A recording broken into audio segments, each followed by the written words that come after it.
Hello everyone, I'm back. So i-continue ko kung ano ang dapat natin gawin on travel, especially on the airport.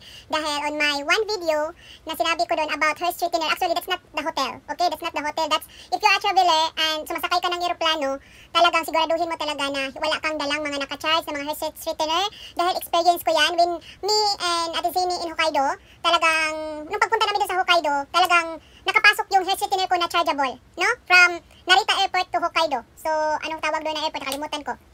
Shintose Airport? I don't know. I forgot, but maybe that sounds like that.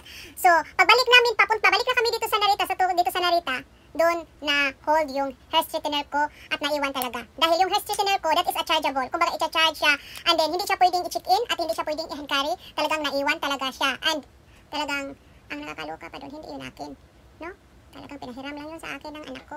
So, hindi pa niya alam, atin-atin lang to, dahil hindi pa naman niya hinahanap. So, naiwan talaga sa Hokkaido. So, yan lang talaga ang masasabi ko and then, yan lang talagang experience ko. No? Kung ano pang mga experience ninyo, kung ano ang mga bagay-bagay na na-hold kayo, paki-comment, please comment below. Dahil my experience is the hair straightener na dala ko, talagang hindi pwede yun. Yung chargeable na hair straightener. I think yung may cord talaga na, talagang nasa cord, hindi sa chargeable, yung parang ganito. So, hindi siya chargeable. Talagang pwede to. Pero yung chargeable na hair straightener, talagang hindi pwede. Okay? So, yan lang talaga ang ma-share ko dahil that's my experience.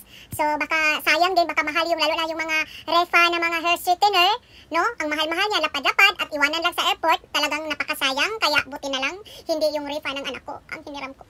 So, yung refa pa, wala na patay, nakabayad na ako. Nung pagbalik, talagang alam ko kukunin niya yun agad. But you know, talagang kasi actually, nabigatan ako dalhin-dalhin to dahil malaki. So, yung sa kanya naman parang ganito lang kalaki, tapos chargeable. So, I think it's very comfortable. So, pag sa airport, not allowed pala yung hair straightener na chargeable. So, ito lang talaga ang ipaalam ko sa inyo para hindi masayang yung mga hair straightener ninyo at hindi maiwan. Dahil iwanan talaga kahit anong sasabihin nyo pa. And ako naman talaga, hindi ako nag-argue dun sa airport. Dahil, you know, besides wala na kaming oras at pumasok din sa utak ko na for the sake of the everyone. Dahil baka sa loob nang malita natin, baka ma-push yung on in accidentally at biglang uminit at masunog, disaster, okay? So, and then kung nasa bag natin, baka ma-push doon at biglang uminit, magkagulo-gulo sa loob ng aeroplano. So, kaya talagang naintindihan ko talaga kung bakit hindi nila ina-allowed yung chargeable na hair straightener, okay? Kaya, kung kayo, may hair straightener kayo na chargeable, talagang wag yung dalhin sa travel.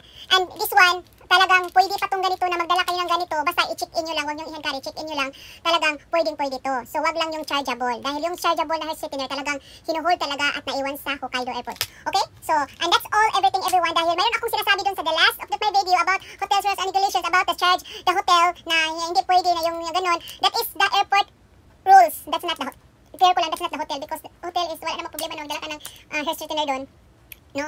And then, dun sa airport yun. Okay, it's all about the airport. If you are traveler, I think huwag kang magdala ng hair straightener na chargeable kasi i-hold talaga nila. And we need to understand that for the safeness of everyone, sa ating lahat. And thank you so much and have a lovely good night, please. Don't forget to subscribe my YouTube channel. Like this is